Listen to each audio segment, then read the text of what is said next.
여러분 안녕하십니까? 부동산 고민 무엇이든 물어보세요. 2부 순서 시작합니다. 얼마 전까지만 해도 이 부동산과 관련된 뉴스 기사 살펴보면 강남 3구와 용산구에서 급매물이 등장하면서 그 급매물이 소진되고 좀 낮은 호가에 거래가 되고 있다라는 뉴스 기사들 아마 심심치 않게 찾아보셨을 겁니다. 그런데 최근에는 또 빠르게 그 분위기가 바뀌었다고 하네요. 급매물이 조금 소진되고 나자 이제 팔려고 했던 매도자들도 오히려 매물을 거둬들이고 있고 또 이 보유세 세금 개편 이야기가 나오자 매수자들도 매수를 조금은 더 지켜보자라고 관망세로 돌아서면서 강남 아파트도 매매가 이루어지지 않는 그 자리에 좀 멈춰선 상황이 이어지고 있는 것 같습니다. 자, 부동산 시장 정말 하루가 다르게 빠르게 변화하고 앞으로 어떻게 나아갈지 예측하기가 힘든 시장이 됐는데요. 그럴 때일수록 필요한 거 바로 전문가의 힘이겠지요. 저희 언제나 방송 시간 통해서 전문가의 도움 드리고 있으니까요. 필요하시다면 연락 주세요. 서울 지역번호 02-2638-3972번 무료 상담 전화고요. 문자 편하시다면 유료 100원의 상담 문자 샵 3989번으로도 함께 하실 수 있습니다. 자, 그럼 오늘 준비한 2부 순서 지금 바로 출발합니다.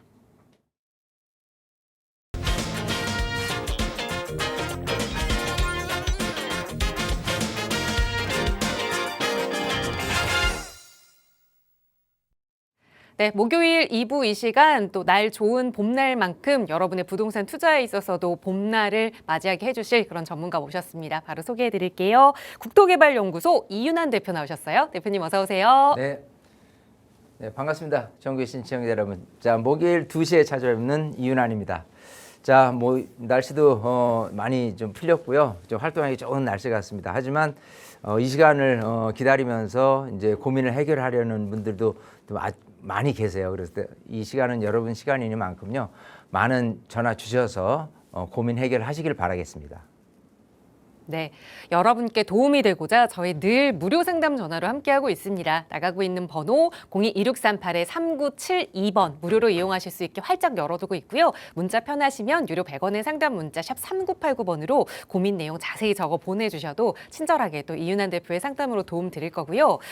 다음 주면 이제 4월이 시작되는데 이제 3월 얼마 전에 시작한 것 같은데 벌써 3월이 마무리되고 있는 그런 시기입니다. 그래서 다음 주에는 이윤환 대표와 3월이 다 가기 전에 조금 일찍 만나보실 수 있는 세미나 시간을 준비했거든요. 월요일 3월 30일에 진행되는 무료 세미나입니다. 세미나 먼저 안내 부탁드려요, 대표님. 자, 뭐 매주 수요일 날 진행하는 세미나가 이번에는 특별히 월요일 날로 좀 바꿔서 진행을 해봅니다.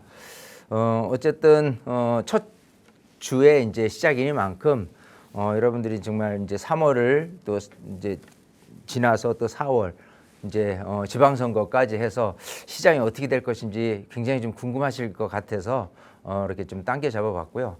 자, 뭐 어쨌든 세미나를 통해서 얻어가는 효과는 굉장히 많으실 거로 저는 생각을 합니다. 부동산 시장에 대한 내용도 내용이고 또 여러분 갖고 있는 고민 해결하는 시간 또 투자 관련해서 좀 어디를 투자해야 좀 이렇게 좀 잘했다고 좀 이렇게 스스로 큰 느낌이 있는지. 특히 이제 지금 한강변 소액 투자에 대해서 말씀을 드리고 있는데 어쨌든 여러 가지 여러분들이 얻어내실 수 있는 효과는 많습니다. 그래서 저는 한 일석오조 정도 찾아가시는 그런 세미나이기 때문에 많은 분들 오셔서 정말 여러분들한테 아주 귀한 발걸음 되도록 세미나를 준비를 할 테니까요. 많은 분들 오시길 바라겠습니다. 네, 선착순으로 함께 하실 수 있으니까요. 다음 주 월요일입니다. 3월 30일 무료 세미나 함께하고 싶으시다면 역시 나가고 있는 번호로 문의 주세요. 자, 오늘 방송 시간에 또 여러분의 고민 만나보기에 앞서서 잠시 부동산 시장의 이슈 이야기를 나눠보는 시간 갖겠습니다. 이제 집 가진 사람들에게 세금이 조금 무서운 이야기가 됐습니다. 정부가 연일 이 세금 이야기를 하고 있는데요. 그러다 보니 또 세입자들에게 결국은 이 세금이 다 전가될 것이다라는 우려 섞인 목소리도 나오고 있습니다. 과연 세입자들의 안전한 주거 가능하게 될 이야기인지 한번 그 이야기를 이윤환 박사와 함께 나눠보고자 합니다. 전해주시죠. 네, 그렇습니다. 자, 지금 이제 정부에서 어쨌든 이게 그래요. 뭐 취득세라든지 보유세라든지 양도세라든지 이렇게 부동산을 들고 있으면서 낼 수 있는 세금이 어쨌든 굉장히 좀 늘어나는 효과가 있어요. 취득세, 보유세. 자, 그러면 특히 이제 보유세 같은 경우 가지고만 있어도 내는 뭐 취득이야 취득할 때 양도할 때 내는 거지만 이 보유서가 지금 공시지가가 한 30%좀 이제 아파트에 대한 금액에 따라서 저기겠지만 많게는 30% 이상 좀 올랐다. 그래서 종부세 한 1,800 내드시던 분이 한 2,800까지 내게 된다 그러면 굉장히 좀 큰 부담일 수밖에 없어요. 근데 사실 뭐 정부에서야 1주택 뭐 똘똘 한 채 뭐 이거를 좀 선호하겠지만 기존에 이제 있으신 분들 입장에서 봤을 때는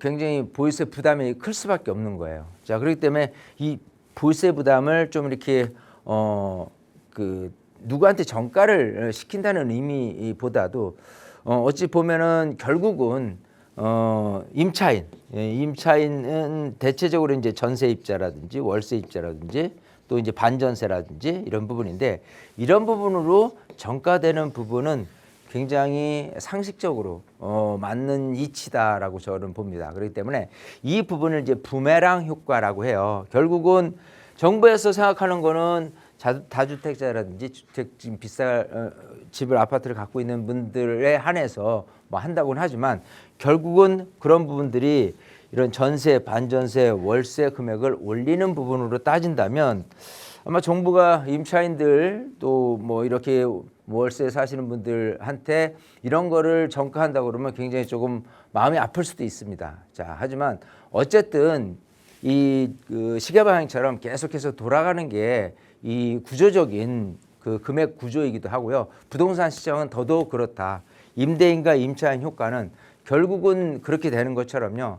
이 자금의 흐름 자체는 대기업에서 또 중기업에서 소기업으로 이렇게 지금 흘러가는 부분들이 또 이치가 맞는 이치다라고 생각했을 때 정부도 한 번쯤은 이런 과도한 세금 정책으로 인해서 임차인들이 이런 그 피해를 볼 수 있는 부분으로 이렇게 하는 부분은 조금 더 다시 한번 고민을 해봐야 된다. 저는 그렇게 생각합니다. 계속해서 정부가 5월 9일 이후 다주택자 중과에 대한 부분은 으름장을 놓고 계속해서 보유세를 강화한다고 종부세를 올린다고 자꾸 하는데 이 부분이 좋은 기능만은 아니다라는 게 분명히 임차인들한테도 해당이 되는 상황이기 때문에요. 정부에서 조금 더 면밀히 검토하면서 정책을 좀 펴내야 되지 않겠느냐 생각을 해봅니다. 네, 이미 전월세 가격도 많이 오르고 전월세 매물도 자취를 감춘 상황에서 또 이 세금 부담이 결국 전월세 거주하는 세입자들에게 전가될까 봐 서민들의 삶이 더 퍽퍽해지지 않을까라는 걱정이 앞서고 있는 요즘입니다. 자, 이런 세금과 관련해서 그리고 앞으로의 내 집 마련과 관련돼서 고민되신다면 저희와 함께 이야기 나눠보실 수 있고요. 또 여러 가지 투자 이야기나 또 방송 시간에 못다 하는 고민 이야기까지 나눠보실 수 있는 무료 세미나 시간은 다음 주 월요일 3월 30일에 준비가 되어 있습니다. 이윤환 대표와 함께 만나서 좀 자세한 이야기 나눠볼 수 있는 시간이니까요. 부동산에 대한 고민 있으시거나 투자를 계획하고 계신다면 꼭 다음 주 월요일에 참석해서 좋은 정보 얻어가시기 바랍니다. 나가고 있는 번호로 문의 주시면 자세하게 안내 도움 드릴게요. 자, 이제 방송 시간 통해서 또 여러분의 고민들 만나보는 시간 이어가겠습니다. 2부 첫 번째 시청자분 전화 바로 연결해보죠. 여보세요. 여보세요. 안녕하세요. 반갑습니다. 네, 안녕하세요. 네, 시청자님 오늘 어떤 고민 가지고 계세요? 네, 제가 그 자양 이동에 네. 모아주택 A 구역에 빌라 하나를 가지고 있어요. 네. 근데 A 구역 안에 포함은 되어 있는데 최근에 신축했다고 존치를 안 한다는데 그러면 빌라 한 동을 빼고 사업을 진행을 하게 되는 건지 네. 그리고 신축 빌라가 권리 산정일 기준상 문제가 없는데 또 그렇게 뺄 수가 있는지 네. 궁금해서 전화드렸어요. 네, 연락 잘 주셨어요. 또 이윤환 대표 이 부분의 전문가시니까 자양 이동 이 모아주택 A 구역 내에 포함되어 있는데 신축이라서 이걸 좀 네네. 배제한다라는 이야기를 들으셨다는 네네. 거죠? 네네. 이게 맞는 이야기인지 대표님께 바로 여쭤볼게요. 인사 네, 나눠보세요. 네. 네, 반갑습니다. 네, 안녕하세요. 안녕하세요. 네. 자, 지금 뭐 굉장히 좀 답답하시겠어요. 네. 네, 답답한 마음 또 이런 방송을 통해서 좀 해결짓는 시간이니까 네, 네. 어쨌든 전화 잘 주셨고요. 한번 네. 내용을 들어보니까 자양 이동에 이제 A구역 네. 이라는 곳에 네. 빌라를 매입을 했어요. 네, 네. 근데 이제 이런 식으로 뭐를 좀 빼겠다. 라는 네. 부분으로 얘기했는데 네. 일단은 아마 구역으로는 포함이 됐고 그죠? 네. 요거는 존치를 시키고 그다음에 나머지는 하겠다라는 얘기는 이거를 헐게 되면은 네. 뭐 신축 빌라니까 뭐 예를 들어 뭐 원래 입주권 하나 줄 수 있는 거를 뭐 10세대다 그러면 10개로 나눠지니까 네. 이거를 좀 막겠다, 뭐 못하게 하겠다라는 취지로 여기 있는 구역에서 지금 그거를 하려고 진행하지 않나 싶어요. 네. 자, 그렇게 봤을 때는 저는 이거는 완벽하게 지역 이기주의다라고 볼 수 없어요. 자, 우선 네. 이 모아타운이라는 게 그래요. 일단 전체적으로 10만 제곱미터 이하의 블럭을 이제 설정을 해서 여기는 따로 어떤 사업, 뭐 가로주택 정비 사업, 여기는 어떤 사업 이렇게 하는데 통상적으로 이렇게 도로는 남겨둔 상태에서 이제 사업을 원활히 추진을 하되 좀 모아서 이렇게 진행하는 부분이 이제 모아타운이에요. 근데 네. 이런 재개발 사업이 중에 하나인 모아타운 사업 아니면 뭐 신속통합계획이라는 사업 이 자체도 전체 큰 틀에 도시계획 안에서 사업을 진행하는 것이 원칙입니다. 만약에 이런 지역 이기주의에 의해서 이런 선의의 피해자 지금 보니까 권리산정기준이라도 문제가 없는 그 신축이라고 네. 했어요. 그 얘기는 네. 뭐냐면 동의서를 접수를 해서 모아타운 선정일 즉 그 권리산정기준이 잡혔는데 네. 그날 이전에 착공만 하면은 일단은 권리산정기준상 문제가 없어요. 네. 그러면 똑같은 신축이 됐든 구축이 됐든 어쨌든 모두 다 입주권을 받을 수 있는 부분이 있는데 네. 지금 신축이다 이걸 괜히 하게 된다라고 한다면은 제 주민들한테 피해갈 수 있는다라고 하는 이 사람들의 논리로 따진다면요. 그러면 권리산정기준이라는 제도를 왜 뒀냐 이거죠. 그런 의미가 없는 거거든요, 사실은. 그러니까 이거는 순전하게 이 사람들의 지역 이기주의에서 출발이 된 것이고 이게 이제 어떻게 되냐면 이제 시나리오가 제가 봤을 때 이렇게 됩니다.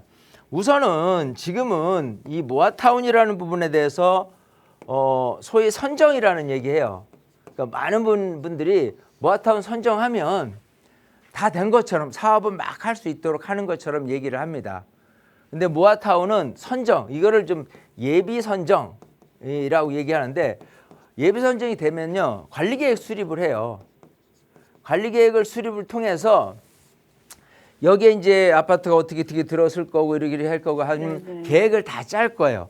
자, 그렇게 돼서 이게 억셉트가 되면 모아타운 지정을 합니다. 이제 지정이 되면 그야말로 모아타운 구역 안에서 모아주택 사업을 하는 거예요. 이제 모아주택은 결국은 이제 가로주택 정비형 그런 사업으로 이제 대체적으로 진행되겠지만 어쨌든 이런 재개발 실제 사업은 모아주택 사업이라고 하는 거고 전체적인 테두리 이거는 모아타운이라고 하는 거예요.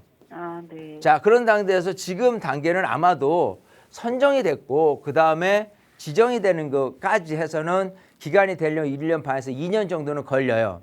네. 근데 이 안에 지금 말씀하신 대로의 선정은 이렇게 돼 있어요.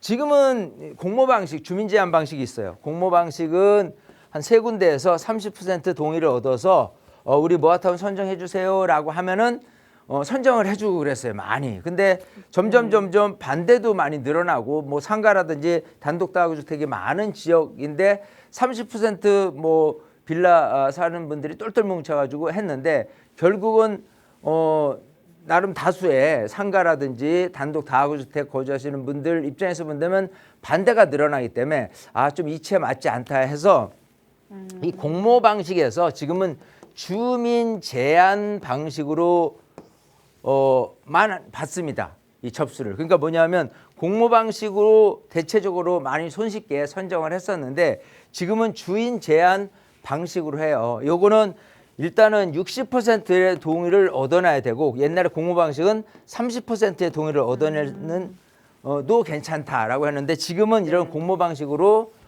접수를 받지는 않아요. 자, 그러다 보니까 어쨌든 주민 제한이라는 말만 한다 그러면 주민이 제안을 한 거예요. 주민이 이렇게 해주세요라고 했어요. 네. 그런 상태에서 지금 주민 제안에 의해서 60%가 넘었기 때문에 선정이 된 상태인데 관리 계획을 통해서 이제 지정까지 가는데 여기서 이제 아까 얘기대로 이렇게 해서 모아타운이 쭉 되는데 이런 식으로 뭐 빌라를 존치를 하고 한다라고 한다면 이 사업 아파트를 뚝뚝 하는데 갑자기 빌라 한 동은 남겨둔 상태에서 하는 거는 아까 얘기대로 아주 철저한 지역 이기주의 안에 서 있는데 과연 지역 이기주의가 이렇게 전체적인 서울시의 도시계획을 깨먹을 수 있느냐 이거죠. 아무리 이 사람들이 소수라고 손 치더라도 이 사람 다수가 아무리 원한다 하더라도 서울시의 도시계획을 이런 시 재개발을 하는데 빌라 한 동 남겨놓고 개발해라 라고 해서 서울시에서 인허가를 줄 가능성은 거의 없다는 거예요. 그렇게 해서도 안 되는 거고. 그렇기 때문에 아마도 이미 선정된 상태에서 관리계획 뭐 아마 이제 시작됐을 거예요. 관리계획 수립하기 위해서 여러 가지 안을 짜고 막 그래요. 그래서 여기도 설계 사무소에 의해서 아파트도 몇 동이 안 치는지 층은 어떻게 되는지 뭐 이런 식으로 이제 다 할 겁니다. 근데 이렇게 그 빌라 한 동을 남겨놓는다 하면요. 어디든지 아파트를 짓는 데 있어서 기본 을조권 침해라든지 여러 가지에 의해서 이게 완전히 전체적인 이 모아타운 구역의 사업성이 완전히 떨어져요. 예를 들어서 전체적으로 한 2,000세대 지을 거를 1,500세대 정도, 뭐 1,000세대밖에 못 짓는다. 이 빌라 등 때문에. 그럼 여기 있는 주민들이 좋아할 리는 없겠죠. 예, 더더군다나 이런 도시적인 도시 계획상 이런 식으로 빌라 한 동을 남겨서 좋아할 수 있는 사람은 여기 있는 지역 이기주의나 가능한 거지 지역 이기주의라고 손 치더라도 실제적으로 관리 계획을 수립을 하다 보면은 이거는 그 존치해서는 안 된다라고 이렇게 결론이 나올 거예요. 그렇기 때문에 우리 시청자님이 걱정하시는 부분은 뭔지는 이해는 하겠어요. 하지만 제가 볼 땐 철저한 지역 이기주의에 의해서 빼고 싶은 마음은 간절할 수도 있어요. 하지만 권리산정 기준 안에 들어가 있는 정상적인 입주권을 갖고 있는데도 불구하고 소수라고 해서 그런 다수에 의해서 이렇게 좀 배제되는 그 부분만큼은 전체 틀로 봐서 행정적으로 구청이라든지 서울시라든지 이런 모든 서울 시민을 놓고 봤을 때 보면은 이거는 있을 수가 없는 일이기 때문에 저는 충분히 지정되기 이전에 관리계획 수립상 충분히 이거는 포함돼서 해야 된다. 저는 그렇게 보고요. 그렇게 될 거라고 저는 믿습니다. 아시겠죠? 네네. 그러니까 너무 이렇게 그런 거에 대해서 걱정은 되겠죠. 빠진다고 하니까. 근데 빠진다고 해서 자기 맘대로 빠진다? 예를 들어 뭐 큰 아파트 단지에서 하는데 얘네들이 굉장히 미워. 그럼 얘네를 도려내고 이렇게 하기가 그렇게 쉽지 않은 거예요. 그러니까 어디든지 큰 틀에서 놓고 봤을 때 도시계획상 이런 문제가 있는 점들은 이런 관리계획 수립할 때 다 조정을 하고 온전하게 이렇게 그 설계를 잘 짜서 원활히 이 도시계획상 아파트들이 좀 매끄럽게 잘 구성이 되도록 이렇게 진행할 거니까요. 너무 걱정 안 하셔도 될 것 같아요. 아이고 감사합니다. 아시겠죠? 네. 네, 감사합니다. 이렇게 정리해드리겠습니다. 네, 갑자기 목소리가 확 밝아지셨어요. 큰 흐름, 큰 틀에서 봤을 때 이 정비 사업 내에서 있을 수 없는 일이다. 결국엔 같이 갈 것이다라는 말씀 주셨으니까 마음 편하게 보유하시면서 언제든 걱정되신다면 다시 한번 연락 주세요. 서울 지역번호 02-2638-3972번 무료 상담 전화로 함께하고 있고요. 다음 전화 계속해서 받아볼게요. 여보세요. 네, 안녕하세요. 안녕하세요. 반갑습니다. 네. 네, 시청자님 오늘 어떤 부동산 이야기 나눠볼까요? 네. 제가 자양사동의 신속통합기획구역에 아파트 앞에 그 삼각형 모양의 구역이 빠져 있는데요. 네. 혹시 그쪽에 빌라도 포함될 수 있을까요? 신속통합기획구역에요? 지금 그러면 네. 삼각형 내에 좀 다세대 주택을 가지고 계신 거예요? 네. 보유하고 계신 상황인 거고 자양 4동의 신통기획으로 지정된 곳에 살짝 빠져 있는 그 삼각형 구역 내에 이제 내 다세대 주택이 있다 이 말씀이신 거죠? 네. 그래서 이것도 이제 바로 포함된다면 언제쯤 포함될 수 있을까요? 알겠습니다. 네. 바로 전 시청자분과 좀 비슷한 고민이신 것 같은데 바로 대표님 도움 받아볼게요. 인사 나눠보세요. 네. 네, 반갑습니다. 아, 네, 안녕하세요. 안녕하세요. 오늘은 이 방송을 통해서 하소연하려고 많이 물어보신 것 같아요. 전화 잘 주셨고요. 네, 자, 지금 신속통합계획, 지금 아까는 그 자양 이동 A구역의 이제 모아타운이라는 부분, 이거는 신속통합계획이에요. 네, 자, 일단은 이 신속통합계획하고 모아타운하고 이거는 일단은 기본적인 색채는 틀립니다. 아, 일단 지금 갖고 계신 이 신속통합기획의 내용은요, 이런 식으로 돼 있어요. 이제 뭐 자양역 위쪽 자양사동이죠.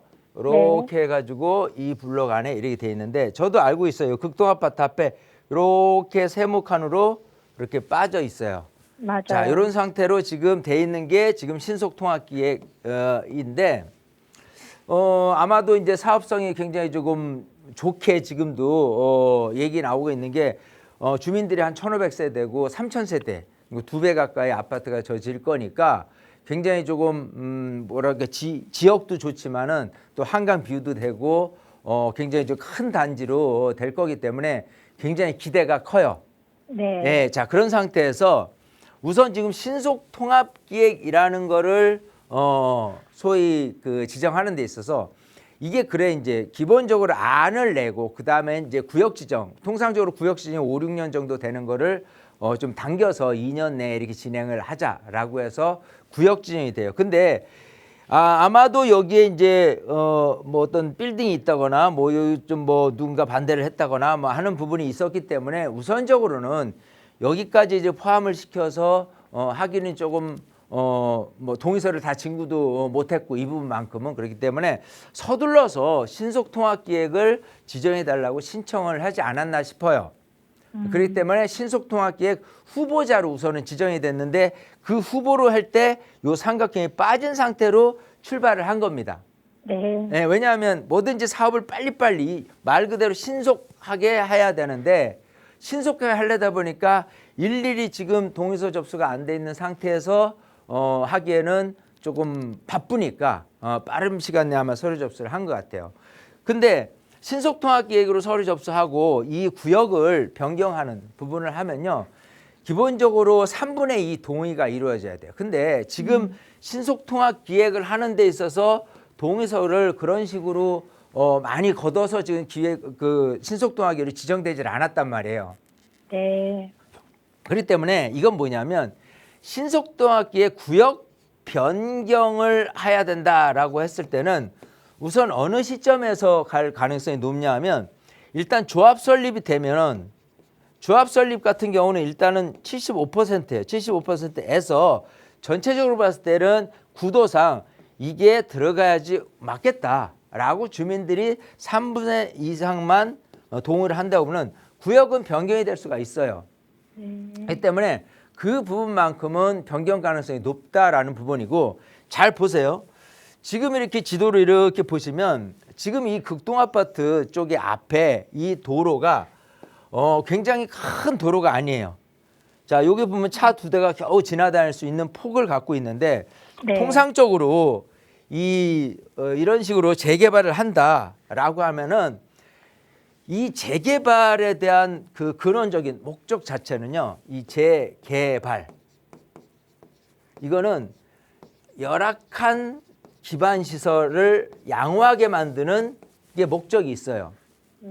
근데 우리가 얘기하는 재건축은 이미 양호한 기반 시설이기 때문에 이 양호한 시설 안에서 내부에 있는 이 도로는 남겨진 상태에서 내부에 있는 거를 개선하고자 하는 부분이에요. 그렇게 통상적으로는 재건축을 많은 분들이 이 아파트 허물어서 된다라고 보는 거고, 재개발은 뭐 연립 빌라 단독 다 하고 그런 그 저층 주거지가 개발한다고 하지만 법문상에 그렇게 돼 있지는 않아요. 도정법에서 보면 분명히 양호하냐, 양호하지 않느냐, 이런 부분에 차이점이 있는 거예요. 자, 이건 뭘 얘기하냐 하면 기본적으로 이런 재개발 사업을 한다라고 했을 때 당연히 이 내부에 대한 부분은 다 미룰 거예요.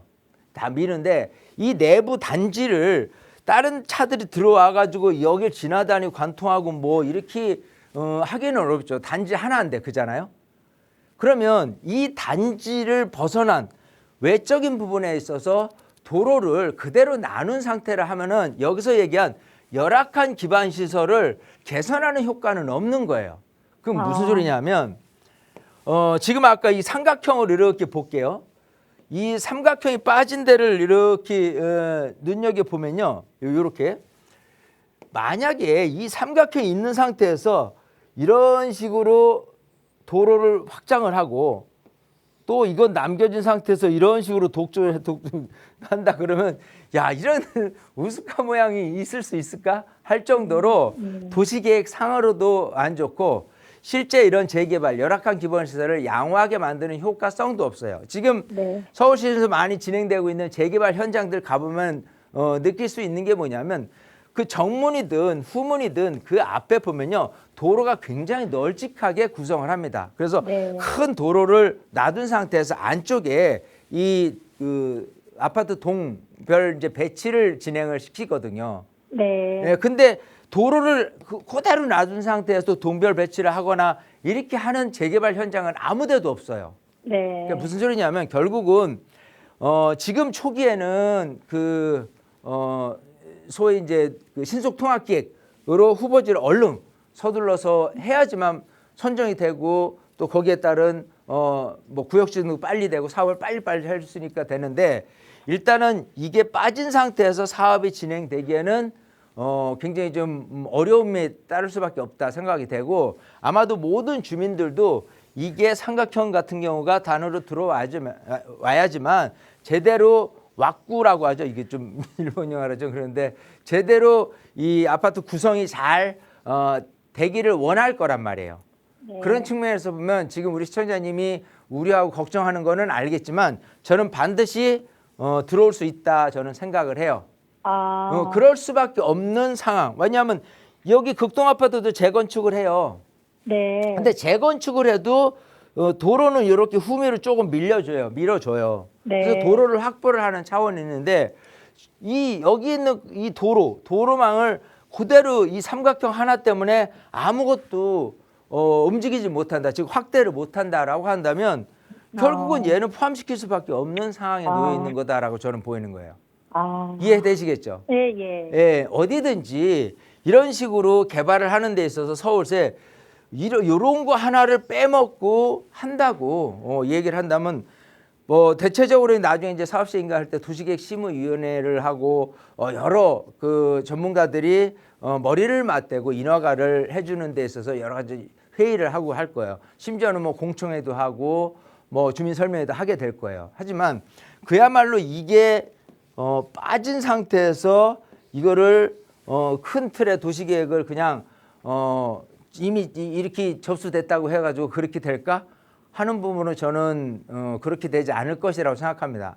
어찌 네. 보면 아까 우리 시청자님 바로 앞에서 자양 이동 모아타운의 네. 부분도 거기는 뭐 요만한 빌라 한 동을 뭐 남겨둔 상태에서 한다고 그러는데 이것도 사실 있을 수 없는 얘기고 여기도 마찬가지 그냥 뭐 빌라 한 동이 아니라 뭐 여러 동이긴 하지만은 어쨌든 이거를 남긴 상태에서 이런 식으로 재개발 현장을 개발을 한다라는 거는 저는 있을 수 없다 생각을 하고요.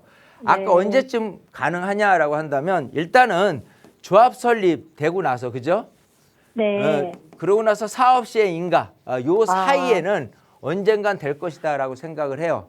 네, 그렇기 때문에 조금만 기다리시면 포함이 된 상태에서 진행될 가능성도 높습니다. 왜냐하면 일단 기본적으로 지금 이쪽 안에 있는 그 신축 뭐 빌라 같은 경우도요. 권리산정 기준이상 입주권이 안 나오는 분들이 뭐 150명, 200명 정도가 됐어요. 근데 서울시에서 생각해 봤을 때 그런 분들이 이 어떤 손해 피해를 보게 된 거죠. 권리사주기준을 지정하는 날짜 자체도 서울시에서 정하긴 했지만 그 날짜에 맞춰서 뭐 준공일을 그때까지 안 했으면은 이거는 입주권이 안 나온다. 이렇게 하는 것 자체도 어떤 일정 규정을 두는 것도 약간 모순이 있으면서 좀 문제가 있어요. 그래서 서울시는 이거를 다시 한번 생각해 보니까 그 부분 그 포함을 시키는 게 낫겠다 해서 그분들이 싹 다 들어갔어요. 이 안으로. 네. 네, 그래서 기본적으로는 그런 식의 어떤 서울시의 큰 틀로 봤을 때 사업을 원활히 하기 위한 조치를 선행해서 지금 막 하고 있다라고 한다면 마찬가지 특히 자양사동에 있는 이 정도의 틀이 빠져 있는 걸 갖고 이 상태로 계속 밀어붙일 가능성은 전혀 없다 저는 그렇게 봐요. 네, 제가 봤을 때는 조합 설립에서 사업 시행 인가까지 아마 조합 설립하자마자 이거부터 거론이 되지 않을까 생각을 해요. 왜냐하면 조합 설립돼서 나서 이제 사업 시행 인가까지 가는 데까지 바쁩니다. 이걸 빨리 설계를 검토를 해야 돼요. 그래서 얼마나 많은 층수를 올리고 얼마나 많은 그 세대수를 좀 늘리느냐 이가 또 관건이거든요. 주민들한테 그만큼 일반 분양 금액이 많이 일반 분양 물건이 많아지면은 조합원들한테는 이익이 되죠. 그러려면 많이 줘야 되거든요. 똑같은 데서. 네. 그럼 많이 주기 위해서는 이런 것들이 걸림돌이 되지 않기 때문에 아마 조합 설립 되자마자 이 논의가 첫 번째 될 거고 이게 포함된 상태에서 사업 시행을 받기 위한 준비가 박차를 가해지지 않을까 저는 그렇게 생각해요. 아시겠죠? 네. 네네. 알겠습니다. 네, 감사합니다. 그냥 마음 편안히 가지시고 좀 기다리시면 될 것 같습니다. 네. 감사합니다.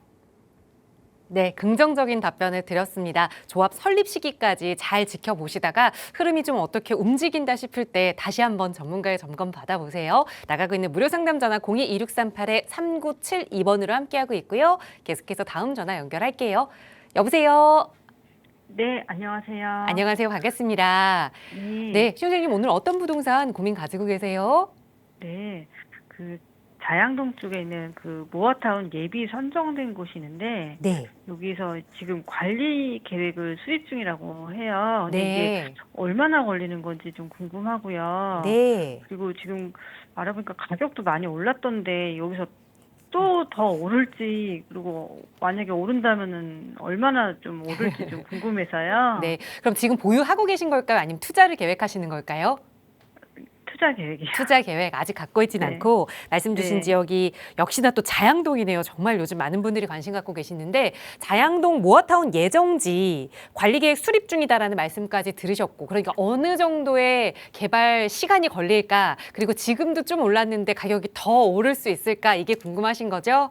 네네. 네, 대표님과 함께 풀어볼게요. 인사 나눠보세요. 네. 네, 반갑습니다.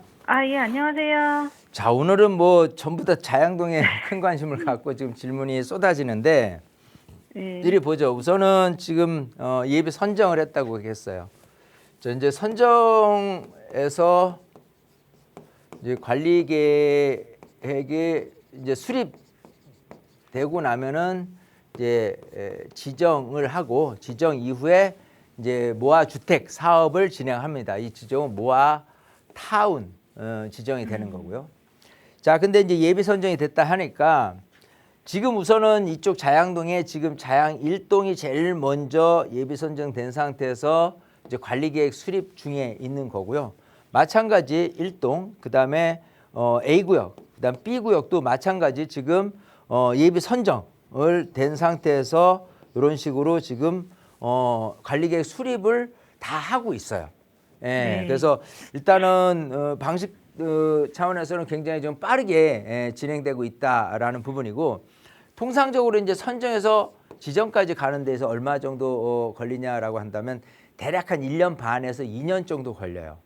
그래서 네. 그 시기 안에서 이렇게 보면은 기본적으로는 이제 수립 다 완료 후에 이제 지정까지 가는데 이제 여기 지금 뭐 자양 1동 같은 경우는 거의 이제 수립이 마무리 단계입니다. 여기 같은 경우는 이미 이제 선정이 제일 먼저 됐었기 때문에 그리고 나머지 이제 B구역 같은 경우가 지금 뭐 한 대략적으로 1년 정도는 더 좀 지켜봐야 될 좀 기다렸다가 저기 해야 될 거고 A구역 같은 경우는 지금 초기에 지금 이제 막 선정된 지 얼마 안 됐기 때문에 1년 반에서 한 2년은 정도 기다려야 될 것 같고 자, 이런 상태에서 지금 모아타운 선정이 됐다라고만 하면은 일단 기본적으로 그런 거죠. 이제 이 모든 재개발 현장에서 봤을 때 프리미엄이 이제 오르기 시작해요. 그러면 언제 올랐냐라고 한다면 야, 너 여기 모아타운으로 선정이 됐어라고 하면 기본적으로는 가격이 올라요. 많게는 네. 뭐 바로 뭐 따블이 오르기도 하고 막 그 정도로 이렇게 오르거든요.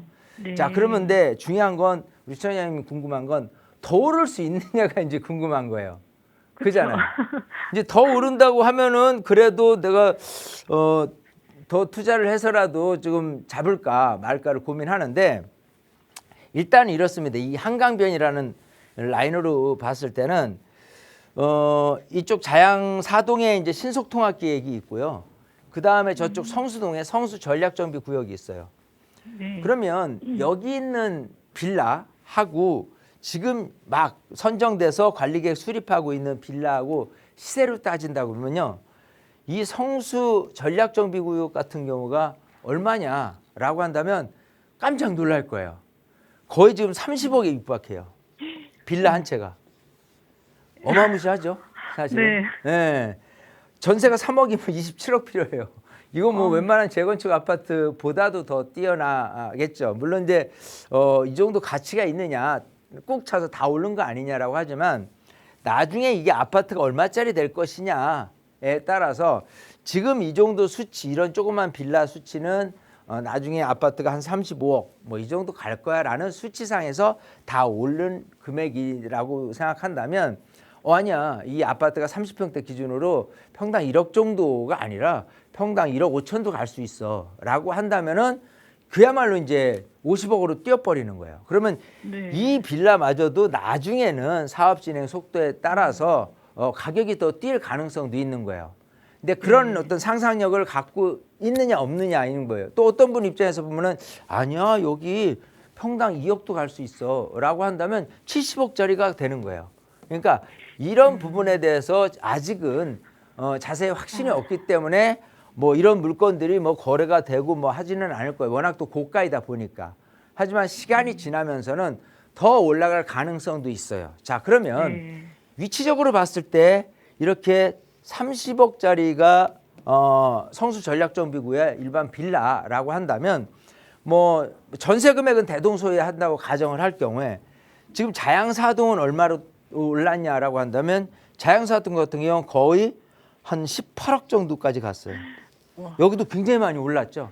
네. 네. 그러니까 여기는 30억, 여기는 18억. 그러면 여기 한강변이라든지 아니면 한강변이 아니라고 손치더라도 모아타운 선정이 된 곳 같은 경우는 기본적으로는 지금은 한 10억에서 12억 선이다라고까지 올라 있어요. 근데 네. 더 오를 수 있는 가치가 있느냐라고 한다면 얘들을 보면 돼요. 얘들은 벌써 18억이고 저 애들은 30억이야 라고 한다면 나마저도 가격이 오를 더 가치는 있겠다. 물론 이건 있어요. 야, 여기는 그래도 성수전략정비구역에서 세대가 엄청 많이 들어오고 여기는 또 3,000세대 들어오고 물론 여기도 모아타운이긴 하지만 2,000세대, 2,500세대 이렇게 들어오거든요. 네. 네. 근데 그런다 손치더라도 모아타운은 전면 개발이 아니라 도로는 놔둔 상태에서 이 블럭 단위로 개발을 하니까 이거보단 시세가 많이 하겠지만은 생각하는 것보다 그렇게 많이 떨어지진 않아요. 그렇기 때문에 얘네들하고 나중에 아파트 시세는 병행해서 같이 올라간다라고 한다면 지금 이 가격도 뭐 엄청나게 꽉 차 오르는 가격은 아니다. 빌라 한 채가. 하지만 여기서 제가 권하고 싶은 건 이렇게 피가 올랐다고 해서 무조건 한강변이 좋고 이런 것보다도요. 이게 그래요. 이제 이렇게 투자하신 분들을 이렇게 잘 옆면에 보면은 어떤 부분에서 이익이 가장 크시냐면은 이렇게 프리미엄이 존재하지 않고 있을 때 들어가셨다가 나중에 사업지로 편입이 된다거나 사업이 조금 예상보다 뭐 빠르게 진행된다라고 한다면 이게 순식간에 올라갈 가능성이 있거든요.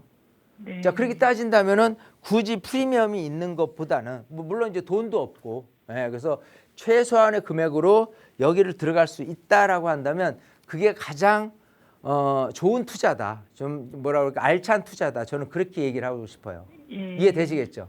네. 예, 그러니까 지금도 꾸준히 투자하시려는 분들은 엄청나긴 한데 이게 돈이 액수가 많이 올랐기 때문에 부담스러워요. 하지만 이 부담스러움을 조금 더 영리하게 지켜보면은 꼭 이렇게 선정되지 않은 곳이라도 선정될 가능성만 있다면 그게 굉장히 좋은 훌륭한 투자가 될 수 있다고 저는 생각을 해요. 네. 그러니까 그런 측면에서 그런 한강변에 대한 뭐 개발, 소액 투자 뭐 이런 쪽으로 해서 지금 세미나를 하니까요. 우리 시청자님은 꼭 세미나에 오세요. 네. 네, 오셔서 그래야겠네요. 조금 더 면밀히 공부를 하다 보면은 좀 생각했던 것보다 내가 큰 돈 안 들이고 이렇게 적게 투자해서 이 많은 이익을 낼 수도 있겠나라는 생각이 드실 수도 있어요. 아시겠죠? 네, 알겠습니다. 네, 감사합니다. 네, 이렇게 정리해드리고 꼭 세미나에 오세요. 네. 네. 네, 참여하실 수 있는 무료 세미나 또 자양동 관심 있게 보시는데 거기서 멀지 않은 곳입니다. 서울숲 근처에서 진행되니까 다음 주 월요일에 꼭 한번 참석해 보시기 바랍니다. 나가고 있는 무료 상담 전화로 문의 주시면 세미나 안내 조금 더 자세히 도움 드릴게요. 자, 계속해서 다음 전화 상담 이어가죠. 여보세요. 네, 여보세요? 안녕하세요. 반갑습니다. 아, 네, 안녕하세요. 네, 오늘 어떤 고민 이야기 좀 나눠볼까요?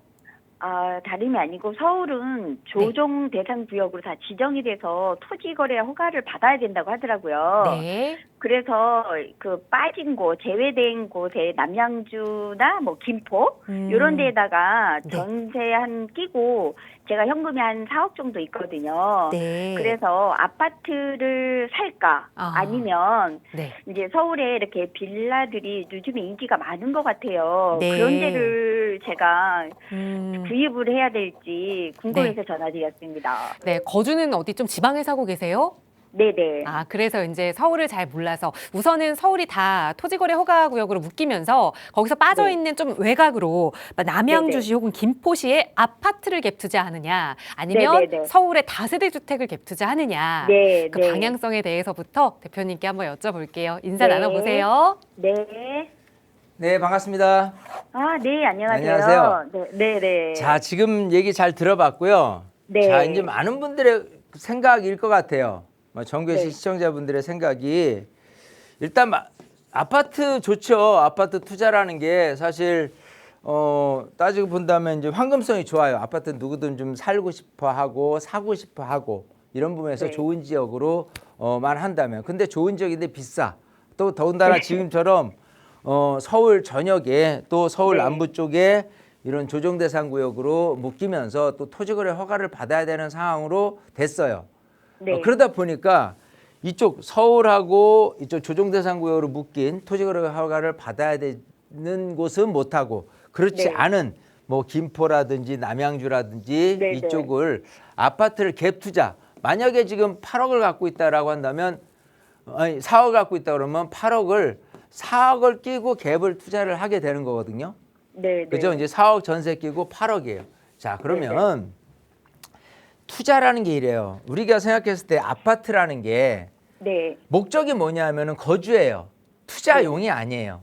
네. 그러니까 아파트를 투자용으로 생각하는 거는 사놓으니까 가격이 올랐어. 강남을 중심으로 또 한강변을 중심으로 계속해서 많이 올랐어. 그것도 네. 수요 공급 논리상 생각하면은 지난 박원순 서울시장 때 새로운 아파트가 많이 안 들어오는 구조, 즉 재개발 재건축 활성화가 안 됐고 뭐 도시재생이라든지 보전이라든지 이런 쪽으로 가다 보니까 네. 새 아파트가 귀해요. 그러다 보니까 수요 공급 논리상 좋은 지역에 있는 아파트는 귀하더라. 근데 물건은 턱없이 부족하고 살 사람들은 늘 늘어나고 그래서 네. 수요 공급 논리에 맞춰서 가격이 계속해서 올라가는 거예요. 네. 자, 근데 지금 말씀하신 지역 김포라든지 네. 남양주라든지 자 이런 부분에 대해서 과연 공급량은 적고 수요자들은 늘어나는 효과에 대해서 맞아 떨어질 수 있느냐 생각을 해보는 거예요. 자, 일단은 김포만 해도요. 또 김포만 혼자 볼 게 아니고 옆에 뭐 여러 인천도 있고 여러 가지 측면에서 봤을 때 김포 혼자 공급량이 부족하다라고 얘기할 수 없는 거예요. 조금만 서울로 들어와도요. 김포의 새 아파트와 서울의 오래된 아파트와도 비교가 돼요. 이제 그 얘기는 뭐냐면 아파트가 올라갈 수 있는 요소 중에서 가장 중요한 요인이 수요, 특히 공급에 대한 논리인데 공급량이 부족할 수는 없다는 거예요. 어디든지 내 거보다 또 여기 이제 김포 골드라인이라든지 또 여기도 보면은 남양주에서 뭐 8호선 라인이라든지 이런 아파트는 상대적으로 가격이 비쌀 거고. 왜? 교통이 좋으니까. 네. 거기하고 지하철역이 멀다, 오래됐다 이런 건 상대적으로 가격이 쌀 거란 말이에요. 네네. 그러면 조금만 벗어나도 가격이 싼 아파트가 있는데 이 8억짜리 아파트가 10억, 12억으로 치고 올라갈 가능성에 대해서는 공급량이 네. 적다라는 거는 있을 수가 없는 내용이다라고 생각하는 거예요. 아, 이해되시겠어요? 네. 그러니까 우리가 이제 아파트를 투자 가치로 여긴다는 거는 그런 게 있습니다. 아파트는 내가 살아야 되기 때문에 황금성이 받쳐주고 네. 그 황금성에 의해서 결국은 거래가 왕왕 이루어지만 기본적으로 수요자는 많은 상태에서 공급량이 적다라고 한다면 네. 기본적으로는 가격이 올라갈 수 있지만 반대로 공급량은 많고 수요자는 그대로다라고 하면 가격이 빠질 수도 있는 거예요. 네. 그래서 지금 서울 수도권을 제외한 나머지 지역에 대한 전국을 통틀어서 미분양도 속출하고 가격도 안 오르고 이런 곳도 많이 있어요. 네. 그나마 지방에서 버틸 수 있는 거는 광역시라든지 광역시 내에서도 이 학군이 좋다든지 이런 부분 아니고서는 네네. 다 지금 아파트 가격이 안 올라가요. 그러니 우리 시청자님이 생각하기에 아파트라는 초점에 맞추다 보니까 이런 식으로 조정대상 구역에서 벗어나서 토지거래가 안 받는 적을 한다고는 하지만 저는 그건 투자가 아니라고 보는 거예요. 아, 여기 사실 분들한테 그거는 맡기는 거고 투자는 네. 예를 들어 서울의 빌라다라고 하지만 당장 지금은 빌라지만 나중에 개발돼서 네. 아파트가 된다라고 하면 프리미엄이 계속 올라가요. 네. 그것도 좋은 지역일수록. 네. 근데 그렇기 때문에 투자라고 생각했을 때는 아파트라는 것보다도 지역을 선택하는 게 우선이다요. 네. 만약에 그게 아파트다 좋은 지역이다 그게 비싸잖아요. 그럼 투자 가치로 비용도 많이 들어가기 때문에 투자 대비 내가 이익 내기는 어려워요. 하지만 지금은 투자금 4억 갖고 차라리 이런 이제 허가 안 받는 아파트보다는 차라리 실제 허가 안 받는 빌라는 허가 안 받으니까 그런 거를 투자를 해놓으시는 게 진짜 투자다. 저는 이렇게 말씀드리고 싶은 거예요. 아시겠죠? 네. 네, 이렇게 해서 잘 한번 우리 시청자님들 세미나 오셔서 좀 공부를 하시다 보면은 이게 좀 구분이 될 것 같이 생각이 됩니다. 그럼 뭐 좀 하나 더 여쭤볼게요. 시간 상황 때문에요. 예, 네네. 나중에 한번 알겠습니다. 세미나 오시면 네네. 이렇게 말씀을 드리도록 할게요. 알겠습니다. 정리해드리겠습니다. 감사합니다. 네, 한정된 방송 시간이 너무나 아쉽죠.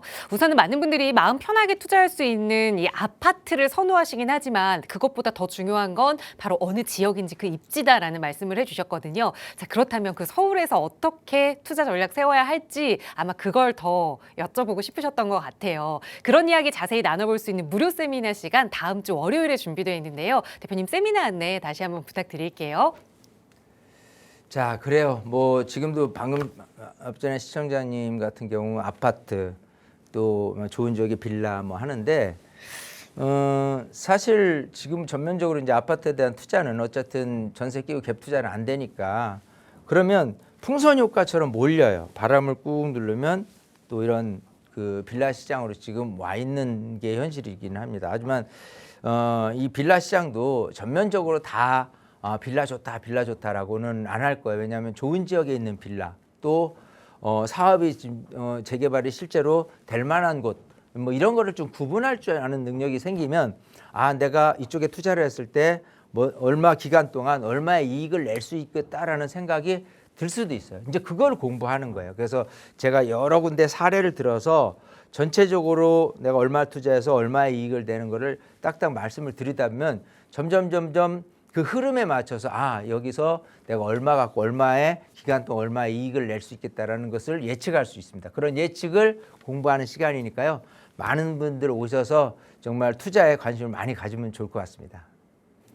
네, 다음 주 월요일입니다. 4월 30일 무료 세미나 참여 원하신다면 저희 방송 이후에도 전화번호 열어둘게요. 편하게 문의 주시기 바랍니다. 아울러 저희 프로그램은 여러분께 보다 다양한 정보 제공하기 위해 마련되고 있습니다. 해당 부동산의 가치나 매물 가격의 상승 하락을 보장하지는 않는다는 점 유의해 주시기 바랍니다. 자, 오늘 오후도 따뜻하고 건강하게 보내시고요. 저희는 내일 다시 인사드릴게요. 고맙습니다.